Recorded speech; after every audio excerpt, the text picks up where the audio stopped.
पानिपतच्या युद्धाच्या सुरुवातीला कुंजपुरा ताब्यात घेतल्यानंतर मराठ्यांनी अब्दालीचा अफगाणला जाण्याचा मार्ग अडवला, तर अब्दालीने मराठ्यांची दक्षिणेकडे पुण्याला जाण्याची परतीची वाट अडवली। त्यावेळी परिस्थिती अशी निर्माण झाली ती म्हणजे युद्धाशिवाय दोन्हीही सैन्यापुढे कसलाच दुसरा पर्याय उरला नव्हता, ना कोणता तह। पानिपतच्या युद्धावेळी अहमदशाह अब्दालीला रसद मिळवण्यासाठी खूप त्रास झाला। त्यावेळी त्याने दुथडी वाहणाऱ्या यमुनेत उतरून यमुना पार केली। त्यावेळी अब्दालीच्या छावणीत गव्हाचे पीठ 1 रुपयात 3 शेर, तर मराठ्यांच्या छावणीत 1 रुपयामध्ये 16 शेर होते। तसं मराठ्यांकडे थोडी मुबलक रसद होती। याचे कारण म्हणजे मराठे काही काळापासून पानिपतवर होते, त्याच दरम्यान काही रसद उत्तरेकडून जमवली होती, परंतु ही परिस्थिती एका महिन्यातच बदलून गेली। अब्दालीला रसद मिळाली, मात्र डिसेंबरमध्ये अब्दालीच्या गोटामध्ये रसद संपलेली बातमी पुण्यामध्ये शनिवार वाड्यात पोहोचली। तेव्हा नानासाहेबांचा ग्रह झाला की मराठ्यांना लढण्यासाठी अनुकूल परिस्थिती आहे। सततच्या होणाऱ्या मोहिमा, तसेच राघोबा दादांनी केलेले कर्ज आणि निजामाची बंद झालेली चौथाई यामुळे अगोदरच स्वराज्यात आर्थिक टंचाई निर्माण झाली होती। तसे पेशव्यांच्यात पहिले बाजीराव असो, नानासाहेब असो वा चिमाजी अप्पा यांचे सर्वांचेच विवाह सावकारांच्या मुलीशी झाले होते। त्याचे कारण म्हणजे आर्थिक संकट आले तरी पैसे येण्यास मार्ग होते।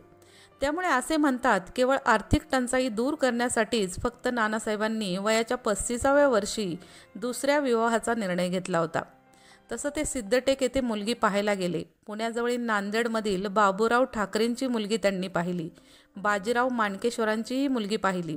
अशा अनेक मुली बघून शेवटी त्यांनी पैठणच्या नारायण नाईन वाखारांची राधाबाई नावाच्या मुलीशी 1760 एरडपूरमध्ये विवाह केला। त्यावेळी राधाबाई फक्त 9 वर्षाच्या होत्या।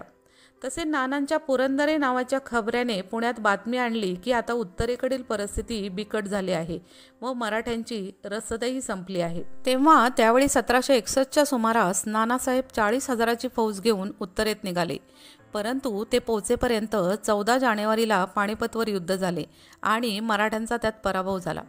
त्या काळी संदेश पोहोचवण्यासाठी काही मुबलक साधने उपलब्ध नसल्याने ही बातमी नानांपर्यंत उशिरा समजली। या गोष्टीचा पुरावा म्हणजे 18 जानेवारीला नानासाहेबांनी उत्तरेकडे सदाशिवरावांना लिहिलेले पत्र। ते असे की तेथील परिस्थिती काय आहे, पैशाची गरज असेल तसे लवकरच कळवावे।